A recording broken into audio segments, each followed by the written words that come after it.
சட்டமன்ற தேர்தல்ல எதை வைக்க உங்க பிரச்சார வியூகம் இருக்கும்? அதாவது மோடியை முன்வைப்பீங்களா, இல்ல திமுக எதிர்ப்பு முன்வைப்பீங்களா? எதை முன்னிறுத்து உங்க கூட்டணி கோஷம் அமையும்? தமிழ்நாட்டில் எங்களது தேர்தல் வியூகம் என்பது திமுகவை மறுபடியும் ஆட்சிக்கு வரக்கூடாது, திமுகவை ஆட்சியிலிருந்து அகற்றுவோங்கிறதுதான் எங்களது வியூகம்.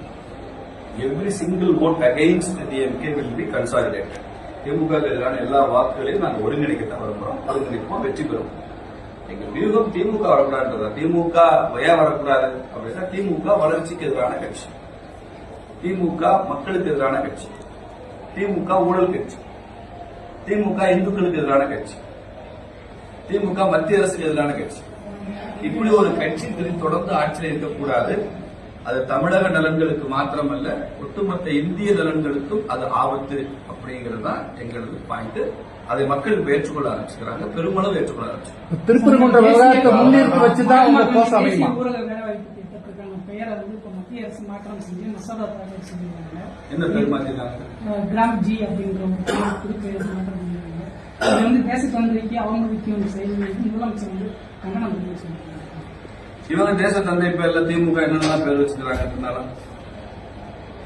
திமுகவோட திட்டங்கள்ல எங்கேயாவது மகாத்மா காந்தி பேர்ல ஏதாவது ஒரு திட்டமா வச்சிருக்காங்க ஆட்சியில்? வேற இருக்கிறதுக்கு இவருக்கு என்ன தகுதி இருக்கு, உரிமை இருக்கு?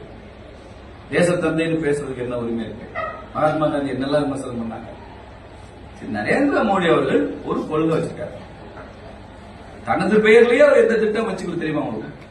நாங்க பிரதமரை தனிப்பட்ட மையக்குழுல அவர் கலந்து கொண்ட போது அவர்கிட்ட தனிப்பட்டு நாங்க ரெக்வஸ்ட் வச்சிருக்கோம். பல திட்டங்கள் மக்களுக்கு இது நீங்க தான் கொடுக்குறீங்கன்னு தெரியல, அதனால திட்டங்கள் பேர்ல இப்ப நரேந்திர மோடி இலவச வீடு திட்டம்னு கொண்டு கொடுக்குறீங்கன்னு வச்சுங்க, மோடி ஐயா கொடுக்குறாருன்னு மக்களுக்கு தெரிஞ்சு போகும். நரேந்திர மோடி ஜல்ஜீவன் திட்டம்னு கொடுத்தீங்கன்னா மக்களுக்கு தெரிஞ்சிடும். அதனால உங்க பேர்ல திட்டம் இருக்கட்டும். அப்படித்தானே நேரு பண்ணாங்க, அப்படித்தானே இந்திரா காந்தி அம்மா பண்ணாங்க, அப்படித்தான் ராஜீவ் காந்தி பண்ணாரு அப்படின்னு சொன்னப்போ எங்களுக்கு ரொம்ப உரிமையோட பிரதமர் கோச்சுட்டார். நாங்க அப்படி சொன்ன அந்த ரெக்வஸ்ட் அவர் ஏற்றுக்கொள்ளவில்லை.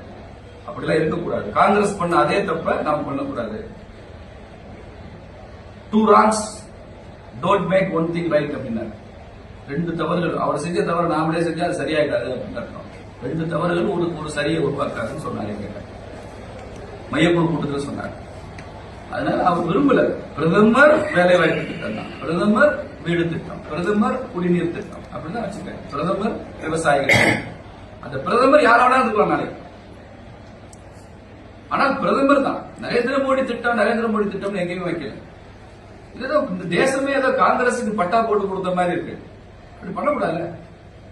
அதனால சில திட்டங்கள் மாற்றத்துக்கு வந்தா தப்பு வரட்டும். இது ஒண்ணு காந்திக்கு அவமரியாதை ஒண்ணு. நீங்க பாரதிய ஜனதா கட்சியில செப்டம்பர் 25 இருந்து அக்டோபர் 2 வரைக்கும் மகாத்மா காந்தி வாரம்னு கொண்டாடுறோம். எந்த கட்சியில கொண்டாடுறீங்க சார்? காங்கிரஸ் கட்சியில மகாத்மா காந்திக்கு ஏதாவது செலிபிரேஷன் இருக்கா? பிஜேபியில இருக்கு. அக்டோபர் மாசம் 2ஆம் தேதி போனீங்கன்னா மாநில அலுவலகம் கமலாலயத்துல காந்தி படம் வச்சு அவர் அஞ்சலி செலுத்தி அன்னைக்கு காந்தியை பற்றிய நிகழ்ச்சிகள் நாங்க பிஜேபி நடத்துறோம். பக்கத்துல சத்தியமூர்த்தி பவன் நடத்துறாங்களா? மகாத்மா காந்தி வாரம் சத்தியமூர்த்தி பவன் நடத்துறாங்களா? அவனா சோனியா காந்தி வாரம் நடத்துவான், இந்திரா காந்தி வாரம் நடத்துவான். அவனுக்கு காந்தினா அதுல சோனியா காந்தி, இந்திரா காந்தி, ராஜீவ் காந்தி, ராகுல் காந்தி. எங்களுக்கு காந்தினா அது மகாத்மா காந்தி. அதனால காந்தியை பத்தியில எங்களுக்கு யாரும் பாடம் எடுக்க வேண்டிய அவசியம் இல்லை. டிசம்பர் 18 உள்துறை அமைச்சர் வருகை உறுதியாயிருக்கா? அதுவா டிசம்பர் 18 உள்துறை அமைச்சர் தமிழகம் வருகை உறுதி செய்யப்பட்டிருக்கா? நிச்சயம் வருவாரு. தேதி கொஞ்சம் முன்ன பின்ன இருக்கும். தேதி என்பது இன்னும் தெரியல. எதிர்பார்க்கிற மாற்றங்கள் ஊடகங்கள்ல வந்த செய்தி தான் அது. நிகழ்ச்சி தேதி எல்லாமே முடிவான உடனே உடனடியாக ஊடகங்களுக்கு அறிவிக்கப்படும்.